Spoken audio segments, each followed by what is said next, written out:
Price அல்லேலூயா. Good morning. கர்த்தர் நல்லவர், அவர் கிருபை என்றும் உள்ளது. ஆதியாகமம் 22ஆம் அதிகாரம் 8ஆம் வசனம்.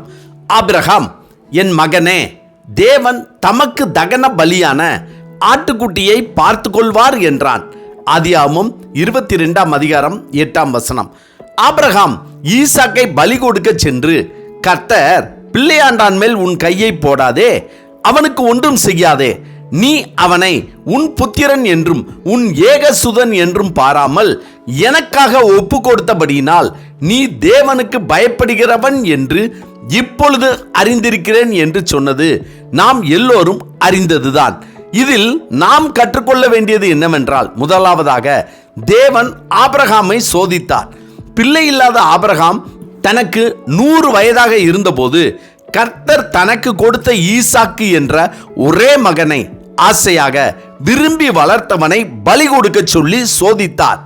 நாம் எதை எதை விரும்பி ஆசையாக இருக்கிறோமோ அதில் கர்த்தர் நம்மை சோதிப்பார்.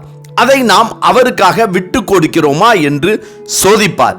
இரண்டாவதாக, ஈசாக்கினுடைய கைகளை கட்டி கட்டையின் மேல் அவனை கிடத்தி தன் குமாரனை வெட்டும்படிக்கு தன் கைகளை நீட்டி கத்தியை எடுத்தான். அப்பொழுது ஆபிரகாமுக்கு முதிர் வயது, ஆனால் ஈசாக்குக்கோ இளம் வயது.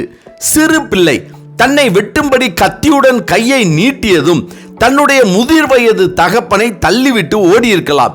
ஆனால் ஈசாக்கு தன் தகப்பன் ஆபிரகாம் மேல் வைத்த நம்பிக்கைதான் கர்த்தரை ஆபிரகாமே ஆபிரகாமே என்று கூப்பிட வைத்தது.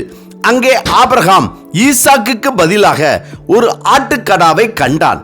அதாவது ஈசாக்கு தன் தகப்பனை நம்பி இருந்ததால் பெரிய அதிசயத்தை, ஆசீர்வாதத்தை கண்டான். நாமும் நம்முடைய தகப்பனாகிய கர்த்தர் எனக்கு என்ன செய்தாலும் அதன் பிறகு பெரிய ஒரு அதிசயம், அற்புதம், ஆசீர்வாதம் இருக்கும் என்று நம்ப வேண்டும். கர்த்தருக்கு பிரியமானவர்களே, நாம் விரும்பியதில், வேண்டியதில், ஆசைப்பட்டதில் கர்த்தர் நம்மை சோதிக்கும் போது அவருக்கு கீழ்ப்படிந்து பயந்து விசுவாசத்தோடு நம்பிக்கையோடு நடந்து கொண்டால் நமக்கும் ஒரு அற்புதத்தை, அதிசயத்தை, ஆசீர்வாதத்தை தருவார்.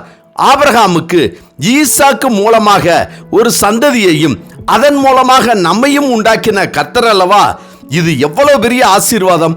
இதன்படி நாமும் எங்கள் விருப்பம் அல்ல, உம்முடைய விருப்பத்தின்படி நீர் சொல்லியவைகளை நாங்கள் கேட்கும் போது எங்கள் தேவைகளை நீர் எங்களுக்கு தருவீர் என்ற விசுவாசத்தோடு நம்பிக்கையோடு அவருக்கு கீழ்ப்படிந்து அவருக்கு காத்திருந்து அவருடைய கிருபையை பெற்று வாழ்ந்தோமானால் நமக்கும் பெரிய அற்புதத்தையும் ஆசீர்வாதத்தையும் கட்டாயம் கர்த்தர் தருவார். ஆமென். ஜெபிப்போமா.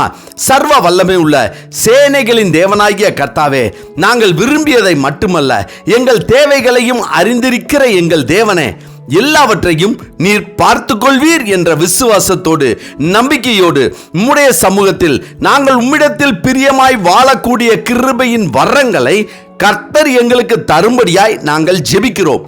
கர்த்தாவே, இந்த நாளை நீர் எங்களுக்கு கொடுத்ததற்காய் நன்றி.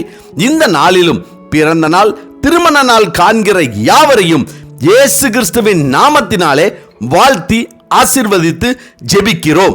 உம்முடைய நாமத்தில் விசுவாசத்தையும் நம்பிக்கையும் வைத்து சோதனைகளை சகித்து இழந்தவைகளுக்காக ஜெபித்து கொண்டிருக்கிற யாவருடைய ஜெபத்தையும் நீர் கேட்டு எல்லாவற்றையும் அறிந்திருக்கிற எங்கள் தேவனாகிய கர்த்தர் அவர்கள் வாழ்க்கையில் அதிசயத்தையும் அற்புதத்தையும் செய்யும்படியாய் இயேசு கிறிஸ்துவின் நாமத்தில் ஜெபிக்கிறோம் நல்ல பிதாவே. ஆமேன், ஆமேன். கர்த்தர் நல்லவர், அவர் கிருபை இன்று முழுவதும் நம்மோடு கூட இருப்பதாக. ஆமென்.